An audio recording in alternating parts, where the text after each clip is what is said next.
कार्तिक मास महात्म्य कथा अध्याय 16।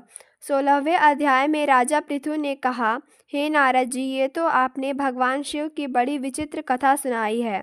अब कृपा करके आप यह बताइए कि उस समय राहु उस पुरुष से छूट कर कहाँ गया। नारद जी बोले, उससे छूटने पर वह दूत बर्बर नाम से विख्यात हो गया और अपना नया जन्म पाकर वह धीरे धीरे जलंधर के पास गया। वहां जाकर उसने शंकर की सब चेष्टा कही। उसे सुनकर दैत्यराज ने सब दैत्यों को सेना द्वारा आज्ञा दी।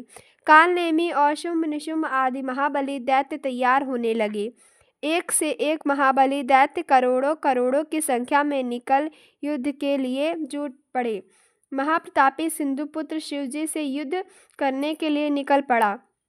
आकाश में मेघ छा गए और बहुत अपशकुन होने लगे। शुक्राचार्य और कटे सिर वाला राहु सामने आ गए। उसी समय जलंधर का मुकुट खिसक गया, परंतु वह नहीं रुका। उधर इंद्रादिक सब देवताओं ने कैलाश पर शिव जी के पास पहुंचकर सब वृत्तांत सुनाया और यह भी कहा कि आपने जलंधर से युद्ध करने के लिए भगवान विष्णु को भेजा था। वह उसके वशवर्ती हो गए हैं और विष्णु जी लक्ष्मी सहित जलंधर के अधीन हो उनके घर में निवास करते हैं। अब देवताओं ने को भी वहीं रहना पड़ता है। अब वह बलि सागर पुत्र आपसे युद्ध करने आ रहा है, अतएव आप उसे मारकर हम सबकी रक्षा कीजिए। यह सुनकर शंकर जी ने विष्णु जी को बुलाकर पूछा, हे ऋषिकेश, युद्ध में आपने जलंधर का संहार क्यों नहीं किया और वैकुंठ छोड़ आप उसके घर में कैसे चले गए। यह सुनकर विष्णु जी ने हाथ जोड़कर नम्रतापूर्वक भगवान शंकर से कहा, उसे आपका अंशी और लक्ष्मी का भ्राता होने के कारण ही मैंने नहीं मारा है। यह बड़ा वीर और देवताओं से अजय है। इसी पर मुग्ध होकर मैं उसके घर में निवास करने लगा हूँ। विष्णु जी के इन वचनों को सुनकर शंकर जी हंस पड़े। उन्होंने कहा, हे विष्णु, आप यह क्या कहते हैं। मैं उस दैत्य जलंधर को अवश्य मारूंगा। अब आप सभी देवता जलंधर को मेरे द्वारा ही मारा गया जान अपने स्थान को जाइए।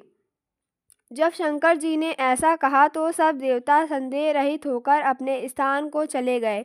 इसी समय पराक्रमी जलंधर अपनी विशाल सेना के साथ पर्वत के समीप आ कैलाश को घोर सिंहनाद करने लगा। दैत्यों के नाद और कोलाहल को सुनकर शिवजी ने नंदी आदि गणों को उससे युद्ध करने की आज्ञा प्रदान की। कैलाश के समीप भीषण युद्ध होने लगा।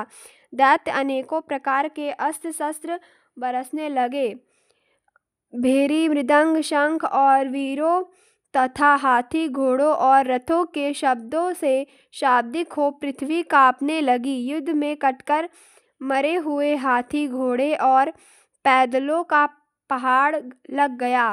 रक्त मांस का कीचड़ उत्पन्न हो गया। दैत्यों के आचार्य शुक्र जी अपनी मृत संजीवनी विद्या से सब दैत्य को जिलाने लगे। यह देखकर शिव जी के गण व्याकुल हो गए और उनके पास जाकर सारा वृत्तांत सुनाया। उसे सुनकर भगवान रुद्र के क्रोध की सीमा न रही। फिर तो उस समय उनके मुख से एक बड़ी भयंकर कृत्या उत्पन्न हुई, जिसकी दोनों जंघाएं ताल वृक्ष के समान थी।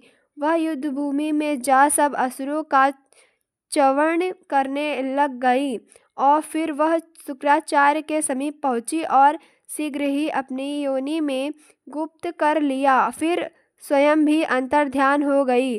शुक्राचार्य के गुप्त हो जाने से दैत्यों का मुख मलिन पड़ गया और वे युद्ध भूमि को छोड़ भागे। इस पर शुंभ निशुंभ और कालनेमी आदि सेनापतियों ने अपने भागते हुए वीरों को रोका।